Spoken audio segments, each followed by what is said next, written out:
So Barry and Jobst, thanks so much for joining us today as part of the recently published series for the APA blog, talking about your new book, Why Machines Will Never Rule the World, which is quite topical for the new series that I host around philosophy and technology. There's also increasing alarm, I think it's fair to say, about AI, not only in academic circles, but the culture broadly. So it'll be really interesting to appreciate your contrarian case. I might note that it's not negative, if you will. I think you're talking about the complexity of human thought, and I'd like to get into the philosophical import here a little bit as we talk about the book and just place it in the context of the discipline. But before we start, maybe some brief introductions. Barry, we had an interview posted recently. Maybe you start, and then Jobst can tell us a little bit about himself and his philosophical lineage. So very briefly, I studied maths and philosophy in Oxford, and then started to work on a phenomenologically oriented strain of philosophy around Edmund Husserl. I discovered ontology through Husserl and some of his followers, and I've been working on ontology ever since in various ways, including medical ontology. And it was in that capacity that I met Jobst, who was working in medical information management, I suppose you might call it. And Jobst contacted me after some years of our not meeting, and he said he wanted to visit Buffalo in order to work on some philosophical problems he was facing in his company. So I can leave it to Jobst to fill in the gaps there. Good. So thanks for inviting us. So I'm the grandson of Ludwig Landgrave, who was the last assistant of Edmund Husserl. I was very lucky to be taught philosophy by him. I mean, not by Husserl, of course, but by my grandfather during my youth. And then I studied a bit of philosophy, but gave it up for various reasons and studied medicine, biochemistry, and later on mathematics. And over the time, I became a consultant in healthcare informatics, among other things I did. Also a lot of AI work I did actually after my PhD. And that's how I met Barry. And we first worked a little bit about medical information management. And then later on, I think in 2017, I was so fed up with this whole hype around AI that and customers in my own, by then I had an AI company myself, and customers were asking me why I wasn't doing this and that everyone else was doing. And I always said, because it will never work. And they said, oh, but you have to give us reasons for this and so on. And then we started writing those papers. So my motive was to really prove why I was right with what I always said to my customers. And this can only be done by using philosophy, but also mathematics, physics, and biology, which is what we do in the book. Sounds good. So why don't we dive in? You just alluded to it, but why now? Why is this case so important at this instant? Why did you both write the book now? I think maybe I go first, then Barry can chime in. I think that we are now in the so-called third wave of AI. And right now there is a kind of a very strange phenomenon going on where on the one hand, people are totally euphoric about the possibilities of AI. They think they can create digital immortality, transhumanism, this kind of West Coast madness, I call it. But it's also, you know, you find it also in Europe, like Yuval Harari or Klaus Schwab, who also believe in this. And then on the other hand, you have the quote unquote Terminator fear. So that, or singularity fear, that people will believe that AI will become, will overpower humans and develop its own will and so on. And I think there's the books that had been published when we started writing our book, or the papers that we wrote before, I think missed the main arguments that have to be made to show that all of this is nonsense. And it's actually not so easy to make these arguments. And that's why I think the timing was right for us to write the book. And I think also you have to couple this with the fact that because of this enthusiasm for machine learning, the new kinds of AI, deep learning, deep neural networks, a lot of money is being invested in AI. Yes. By governments, for instance.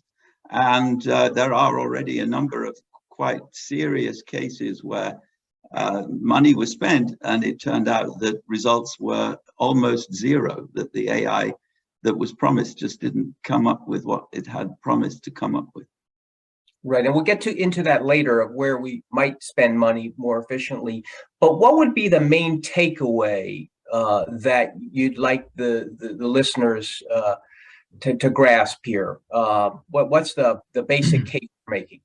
I think that everything we do with computers, or actually everything we engineer, not only with computers but also with other forms of engineering, is ultimately based on mathematical models. And the machines that we build, Barry and I call them logic systems. And what the audience should understand is that animals, or actually natural living organisms, are not logic systems.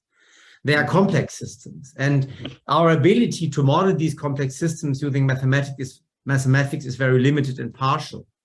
So we cannot create a holistic model of a natural organism. And that's also the reason why we cannot create artificial life, nor create artificial intelligence. And I think that's the main proposition and thesis of the book. And let me expand on that, because you say it can never happen, and never is a long time. So it's effectively impossible. So how do you ground that claim? The claim we see as being analogous to the claim in physics that there can never be a perpetual motion machine. It just doesn't fit with the laws of physics. Now, the laws of physics may change in the sense that our understanding of physics may change, but no one thinks they're going to change in such a way that a perpetual motion machine will be possible. Now, our arguments are based on mathematics, and the limits of mathematics as applied to AI are actually quite simple to understand. Already the Church-Turing idea of computability points to the fact that there are limits in what you can achieve by means of an algorithm inside a machine. And these limits are built into existing mathematics. Now, of course, existing mathematics might change. It may be that in 50 or 100 years, we find a new form of mathematics never before seen, which would enable computers to emulate the behavior of organisms in the way required by the kinds of AI promises which are made. But that would require a change in mathematics, which would be more significant than the invention of the differential calculus by Leibniz and Newton. It would be an absolutely revolutionary new kind of mathematics. And there is nothing like that on the horizon. People who have wanted, like Kolmogorov, for instance, who wanted to push the limits, eventually gave up because there is nothing like that in mathematics. And we're confident that there never will be anything like that. Right. I think that's the point, right? There can't be. The mathematics itself is limited, which we'll get to. And this is a dimension that all of the skeptics about AI have not followed through on. So this is a new kind of argument pointing to the limits of AI. So basically, mathematics to work requires numbers and fields of numbers called algebraic fields. And if you combine several of them, several dimensions, you have vector spaces. And without vector spaces, you can't have mathematics. And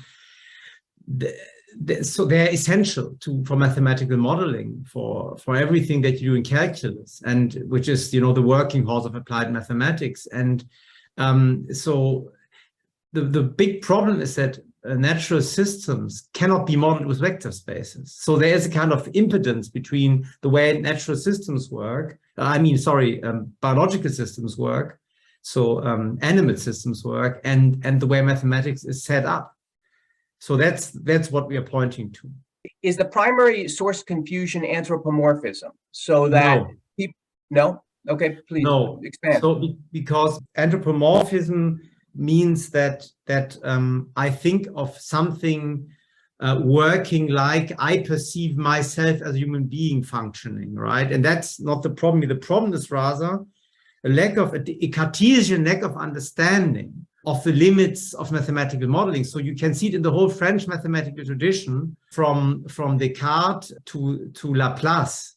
All of them over 150 years since Descartes developed the Cartesian system up to Laplace, who thought that one could, in theory, predict the future by measuring all the bits of motion at a given point in time. The Laplacian demon, you might heard of him.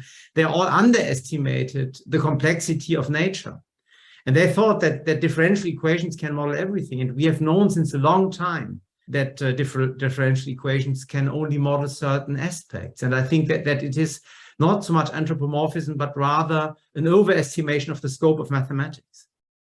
Right, and by that I really meant more the Cartesian framework, where the mind is a machine, right? That computers don't act and the mind isn't a machine, and that speaks to the uniqueness of human thought. So that's where I was going, which I think then you're right.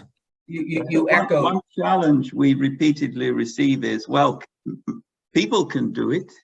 People can converse smoothly. So if people can do it, since people are machines, our brains are machines, they're computing devices, it must be possible for other kinds of machines to do it. The way people do it is very different. It's part of biological nature, and it's taken billions of years of evolution to reach the very, very precise kind of nature, which is the inside of our brains. And we understand very little about how our brains do it. That's another implication of our argument, that we have very little knowledge about how our brains actually achieve what they achieve. We also don't think that the brain works like a machine or is a machine, because a machine is an engineered device, which is always a logic system, and the brain is not, right?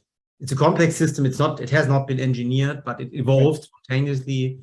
And so it is a very different, it's not an engine or machine. Right, and that raises a critical philosophical question, right? Which is basically the worldview that I think you're founded on, which is that you're rejecting reductionism effectively here, right? That there is one reality, Jobst, to your point, a point you made to me, but there's many dimensions to it. And so to me, that seems to be the foundation here, which obviously reflects the limitations of objectivity in mathematics generally, which we'll go into a little bit. But can you talk a little bit about the underlying worldview, that where your case resides? So I don't think we reject objectivity. We think that there is an objective world which is very, very complex, and the organic parts of that world are particularly very, very complex. Then there are hybrid parts of that world, such as the New York Stock Exchange, which are combinations of machines and people, which again introduce new kinds of complexity. So the world is extremely complex. We can use physics to understand certain parts of the world, including machines, but also including certain parts of nature. For instance, we can understand gravity, we can understand the solar system, we can understand the effects of the sun on waves, but we can understand mathematically very little of the rest of nature. We can understand mathematically very little of what goes on inside the brain. So this is not a rejection of objectivity, it's a rejection of the assumption that we can use the instrument of mathematics to understand everything which exists. But is it a rejection of reductionism? I mean, let me add something to this. Yes, in a way it is. So our fundamental view is that we are monists. So we believe that there is no dualism of mind and body, but that basically the mind, what we experience is the mind emerges from physical processes, or basically that mental processes are physical processes. So we are really materialists and monists, but we are still not anti-reductionists. And that's because we say, though there are the laws of physics govern ultimately the processes that form our mental experiences, we cannot analyze them and write down mathematical equations that describe them. So although there are material processes, we cannot reduce them to the laws of physics. And that's the anti-reductionist part of our argument. One way to understand it is to consider the idea of the will. So we all know that we can will things. We have goals, intentions, ideals. And we think that a machine could never have a will. But we don't know whether we have a free will, because we don't know how our will works at the fine-grained neurological level that makes it possible. So we are completely neutral about the question of the free will, but we are completely confident that we have a will. Why? because we believe in the evidence of phenomenology. Just as we're confident that we are Right. conscious, so we're confident that we can will things. Phenomenology only reaches so far. It doesn't reach in so far as the neurons and the synapses inside the brain. Speaking of will, is it fair to say that we are pointing out that human thought is sui generis? It can't be modeled. There's no algorithm that can be created. And that kind of leads us to Wittgenstein, which we talked a little bit about, Barry, right? Which is it fair to look at this and think about the context and custom that he talked about in his later works and say that characterizes human thought? That's what makes it distinct. And you talk about ecological and social ontologies. It seems like that goes hand in hand, that it's effectively unique. And so mathematics is limiting, any ability to replicate it is limiting. So speak a little bit to whether I'm on the right track there. So we have evolved to be able to cope with other people. And we have evolved all kinds of mechanisms, many of them working unconsciously, so that we can converse, we can trade, we can make friends, we can create families and so on. All of that is a product of evolution, but we don't know how it occurred. We understand evolution just as little as we understand fine-grained neurology, because we have very little data. In fact, we have almost no data about most of the billions of years which led to the modern day human organism. Now, that means that our knowledge, our abilities are not the kinds of things that you can find in a machine. Our knowledge and our abilities are the kinds of things that you find in a culture with other people and babies being raised in that culture and so forth. So moving to the more practical dimensions in AI development, how do we achieve the proper ends? What might you recommend we spend money on? Yeah. What should we develop? So I think that the key thing that one has to recognize is the machine learning community believes that if you just take enough data, you can train any model of anything and get a model that will do what animate living organisms can also do. But the reason why this doesn't work is that animate organisms produce event series that are not ergodic, so that when you sample from them, you never get the data like they will be produced in a later point in time. And so if you then build model using these data from the non-ergodic process, you can never build a model that is predictive for later points in time. That's the key argument they don't understand. If they would understand this, then they could factor this into their engineering, which is what I do, for example, in my company, and then build AI systems which are more modest, but at the same time more reliable. And you can see this already, for example, the defense industry. The defense industry has had such modest AI systems since the 70s, like the cruise missiles, for example, and they are very reliable. The reason is that the engineers knew the limitations of what they can model mathematically and concentrated on achieving something that is fully mathematically possible. And I think that's the way to go. And that's also the art in physics, is to try to solve problems that are amenable to mathematical modeling and not to try to solve problems that are not. The key is this.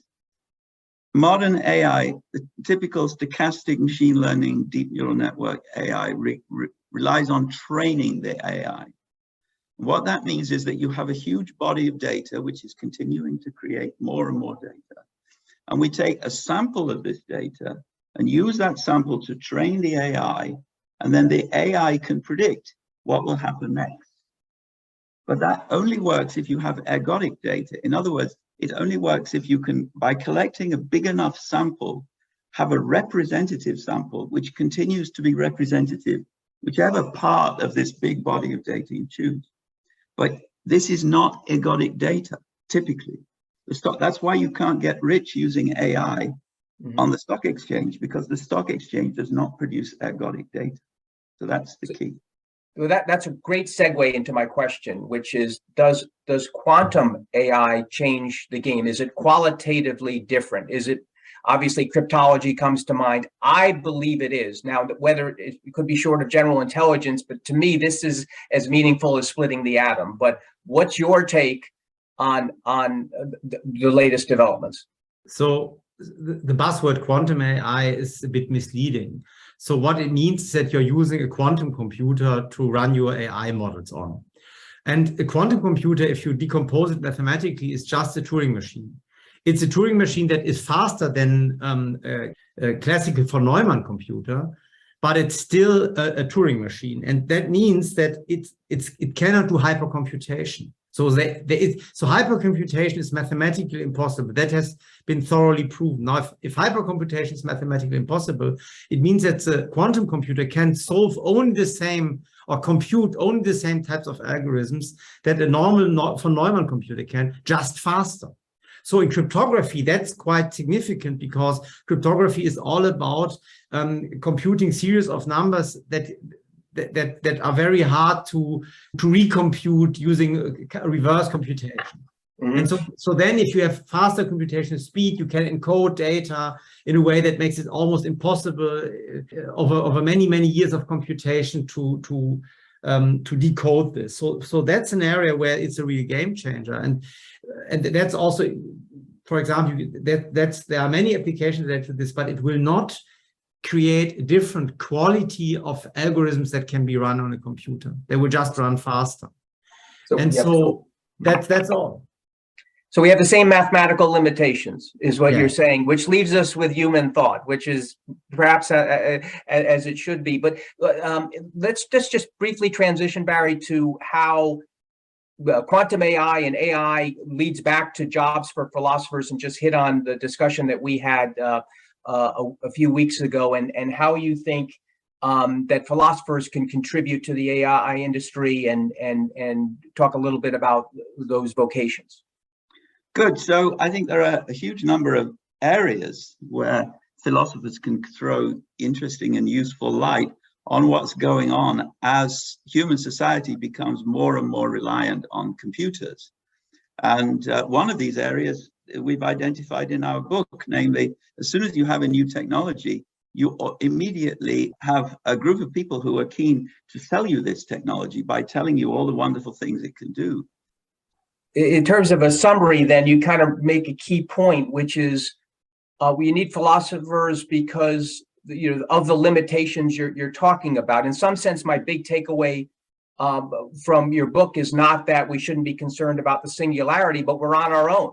Computers aren't going to solve our problems, and in some sense, we bear more responsibility. So, any just final take in that vein about sort of the upshot of your work, that we shouldn't be concerned, but perhaps we bear more responsibility? I think it's the following applies. Computers and AI on computers is just another wave of technological innovation that just increases efficiency and effectiveness of what we do. But it's like when other tools were invented. It's just a tool, and we just have to use it as best we can, create laws and protect ourselves against abuse. But it doesn't change fundamentally what we are as human beings. I think that one role of philosophers is to counteract what the philosopher Nick Bostrom says in his book on superintelligence, where he makes claims about digital immortality and about the future world in which we will have much more intelligent machine philosophers who will be able to do the job of philosophy much better than human beings. We believe that his superintelligence book, which we devote one of the chapters to, is a very disappointing expression of the views of a philosopher who doesn't really understand the engineering limits of the developments that he's trying to warn us about. Well, I think that highlights the real value of your book, and it's been a fascinating discussion. You're bringing us back to earth and kind of addressing some really important fictions, if you will, that are out more broadly in the culture and the academic world. But I want to thank you so much for spending some time today and discussing your important book. Thank you. Thank you, Charlie. Thank you. Have a good day.